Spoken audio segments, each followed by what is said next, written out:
pessoal, tudo bom? De volta aqui com o estudo do Evangelho segundo o Espiritismo, lembrando sempre da importância de fazer a leitura e a prece antes dos nossos estudos para que possamos estar melhores harmonizados, para que o estudo corra da melhor forma.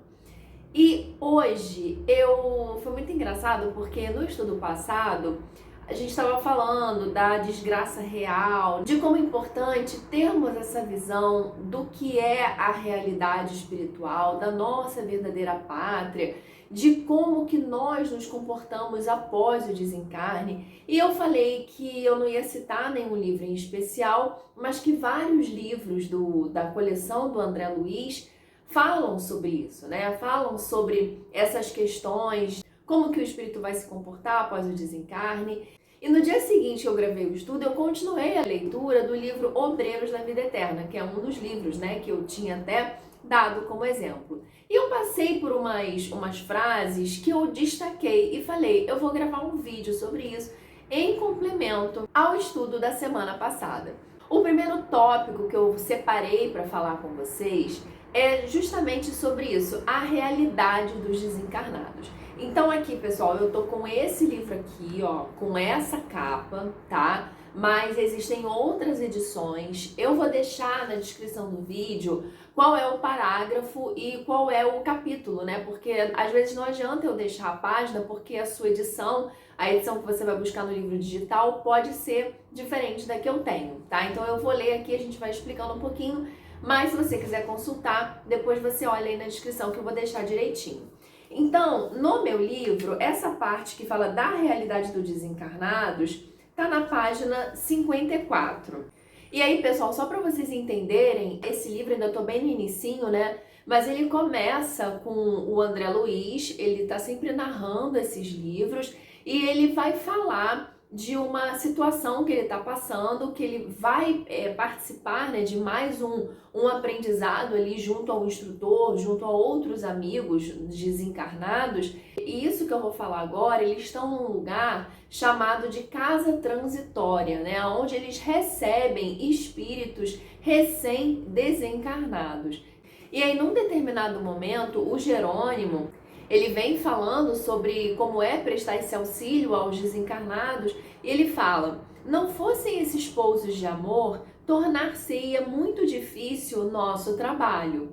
Raramente encontramos companheiros carnais em condições de atravessar semelhante zona imediatamente após a morte física. Quase todos permanecem estonteados nos primeiros dias.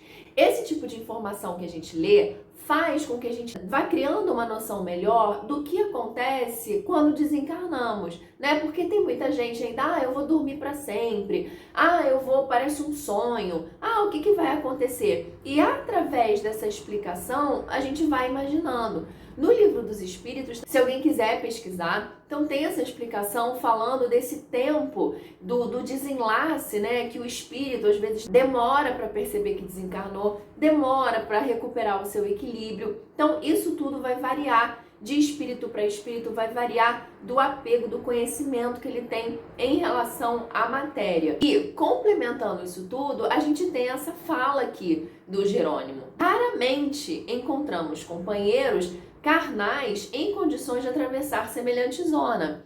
Quase todos permanecem estonteados nos primeiros dias. Outro trecho que eu separei também para ler para vocês em relação a como o espírito pode se comportar no plano espiritual é uma fala do André Luiz com o Gotuso, com o espírito chamado Gotuso.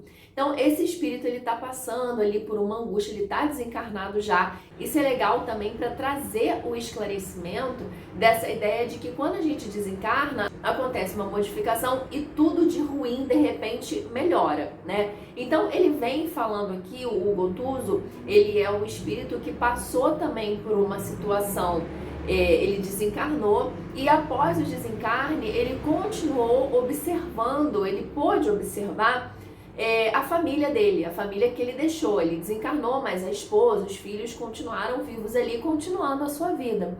E ele viu coisas que ele não gostou, que depois eu vou deixar para vocês lerem, né, para vocês saberem o que foi que aconteceu.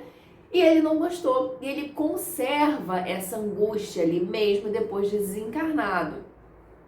Então André Luiz, em determinado momento, né, pergunta para ele por que ele se sente assim, e ele fala, ó, trago ainda a mente e o coração presos ao ninho doméstico, que perdi com o corpo carnal.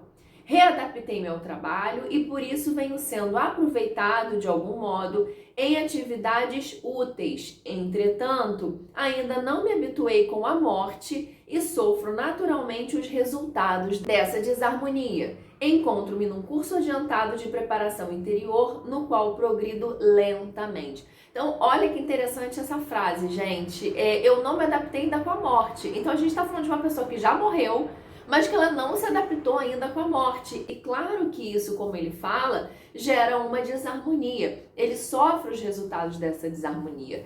E aqui, pessoal, a gente não vai analisar o livro. Eu trouxe trechos para poder ilustrar isso que a gente fala, né? Não é porque morreu, acabou, como muitas pessoas falam, ah, morreu, acabou, então vou fazer tudo porque depois que eu morrer acabou mesmo, não vou saber de nada, não vou lembrar de nada. Não, a gente tem aqui um depoimento de um espírito que não sabe lidar ainda com a morte, a sua própria morte. E ainda, segundo ele, conserva um apego ao próprio lar e à família. O próximo item que eu quero comentar está bem relacionado com o estudo passado, que a gente falou da desgraça real. Lembra? Eu falei, não necessariamente uma coisa que é boa aqui na Terra vai ser boa quando a gente pensar no futuro, quando a gente olha pelo prisma da realidade espiritual. Lembra que eu falei isso? Olha esse trechinho que a diretora desse lugar que eles estavam vai falar. A tragédia bíblica da queda dos anjos luminosos em abismos de trevas repete-se todos os dias, sem que o percebamos em sentido direto. Quantos gênios da filosofia e da ciência dedicados à opressão e à tirania. Então, olha só, é uma pessoa que às vezes é um gênio, é super inteligente, é um intelectual, mas se dedicou à tirania, se dedicou à opressão. Então, que frutos que esse espírito vai colher? Quantas almas de profundo valor intelectual se precipitam no despenhadeiro de forças cegas e fatais, ou seja, aquilo que a gente fala aqui também, fazer mau uso daquelas qualidades que lhes são dadas. Lançados ao precipício pelo desvio voluntário, esses infelizes raramente se penitenciam e tentam recuo benéfico.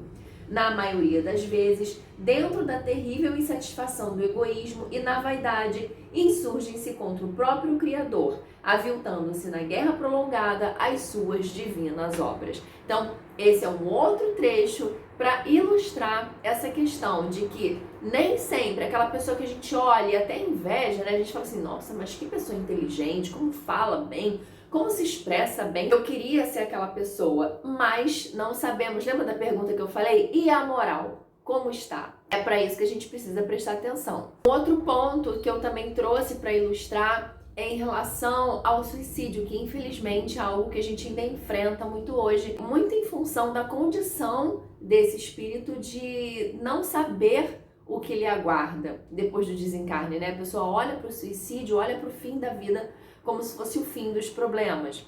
E aí, também o Gotuso, ele fala, ó, tenho hoje profundíssima compaixão de todos os homens e mulheres encarnados que desejam insistentemente a morte física e procuram-na de vários modos, utilizando recursos indiretos e imperceptíveis aos demais, quanto lhes faltam disposições para o ato espetacular do suicídio.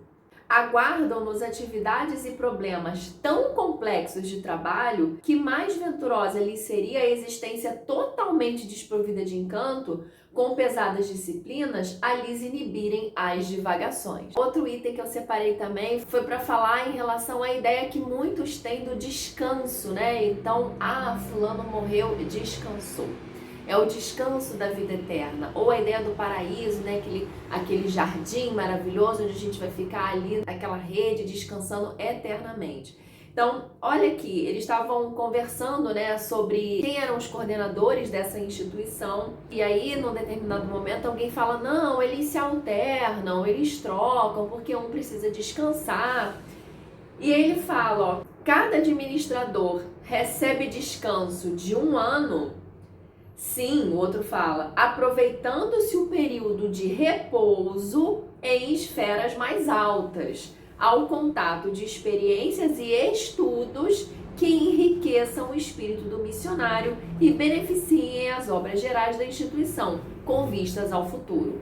A gente está falando dos desencarnados. Então você tem um ano de descanso, poxa, um ano de descanso, você está aí me ouvindo e fala assim, poxa, o máximo que eu consegui até hoje foram férias de 30 dias, né? Imagina descansar por um ano. Aí ele vem e fala assim, sim, descanso de um ano, para ir para as esferas mais altas, onde a gente tem estudo e experiências para se tornar melhor, para ajudar no futuro. Isso tudo que eu tô lendo para vocês, eu fui lendo e fui pensando assim, gente, olha quantas coisas legais a gente aprende estudando isso aqui, com esse retorno que eles nos dão, né? Estudando isso, lendo isso, fica mais fácil da gente imaginar e da gente até pautar as nossas ações aqui na Terra pensando no que nos espera.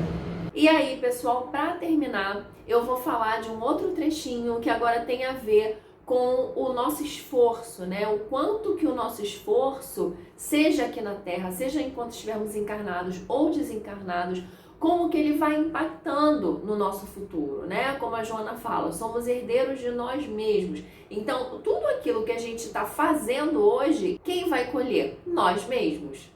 Na página 77, aqui do meu livro, é falado assim, ó, os espíritos que se esforçam nas aquisições da luz divina, por meio do serviço persistente na própria iluminação, conquistam o intercâmbio direto com instrutores mais sábios, aprimoram-se consequentemente e pelos atos meritórios a que se consagram, podem escolher seus elementos de vida nova na crosta terrestre, como trabalhador digno de que pelos créditos morais conquistados pode exigir as próprias ferramentas destinadas ao seu trabalho. Os servos, né, ao contrário agora, os servos do ódio e do desequilíbrio, da intemperança e das paixões, contudo, que se preparem para as exigências da vida. Aos primeiros, né, aqueles que estão ali trabalhando na luz, aos primeiros, a encarnação será verdadeira bênção e aprendizado feliz. Todavia, aos segundos, constituirá a necessária e legítima imposição do destino criado por eles mesmos, com o menosprezo a que votaram as dádivas de nosso Pai no espaço e no tempo. Então, pessoal, a gente até lendo isso aqui, né, a gente fala assim, porque Deus castiga, porque então a pessoa vai ser castigada pelo que ela fez. Ela não vai ser castigada por alguém. O castigo, nesse caso, está na lei da ação e reação, causa e efeito. A própria pessoa, o próprio espírito vai colher aquilo que plantou, né? Como ela bem fala aqui. E isso vale para as coisas que vão acontecendo na nossa vida, para essa nossa conexão, como ele fala aqui, né? Com espíritos sábios. Porque lembra que a gente já falou várias vezes de como é essa questão da sintonia, né? Como se fosse uma estação de rádio ali para sintonizar. Existem várias estações de rádio. Se eu quero sintonizar mais pro rock, eu vou procurar uma estação de rock. Se eu quero sintonizar mais para a estação de MPB, de samba, eu vou sintonizar ali. E é assim que acontece com a espiritualidade. Se a gente está numa sintonia, numa vibração de desequilíbrio, muito nas paixões, nos vícios, quem que nós vamos atrair? Com quem que nós vamos nos sintonizar? Ao passo que se a gente está ali tentando, se esforçando, fazendo uma boa leitura, tendo consciência dos atos, tentando melhorar a cada dia, buscando soluções, sejam elas quais forem, pessoal. A gente fala muito aqui do espiritismo, né? O canal fala de espiritismo. Ele oferece as ferramentas para o nosso entendimento enquanto espíritos que somos. Mas é óbvio que somos também de carne. A medicina já desenvolveu muitas coisas, muitos recursos, terapias, psicólogos, para que a gente possa também reforçar essa coisa do autoconhecimento. Então, existem muitas ferramentas hoje em dia para que essa reforma íntima ela possa ser realizada, para que a gente possa se melhorar a cada dia. tá bom? Eu vou continuar lendo, tá? Se eu achar, eu ainda tô aqui bem no inicinho, mas eu já achei que tinham várias coisas, tanto ligadas ao estudo que a gente fez na semana passada, como tudo que a gente fala aqui. Eu vou continuar lendo, tudo que eu for achando de legal aqui, quer dizer, o livro todo é legal, mas assim, essas partezinhas que eu achar interessante, eu vou destacando e vou trazendo aqui para vocês. Mas eu recomendo muito a leitura. Pega o livro digital, se você não tiver como comprar o livro físico, eu gosto muito do livro físico, né? Porque eu gosto de ir escrevendo, marcando aqui, fazendo aqui as minhas marcações, mas leia no digital, leia no físico, estude sempre, que você só tem a ganhar, tá bom, pessoal? Então, eu espero vocês nos nossos próximos vídeos. Até lá!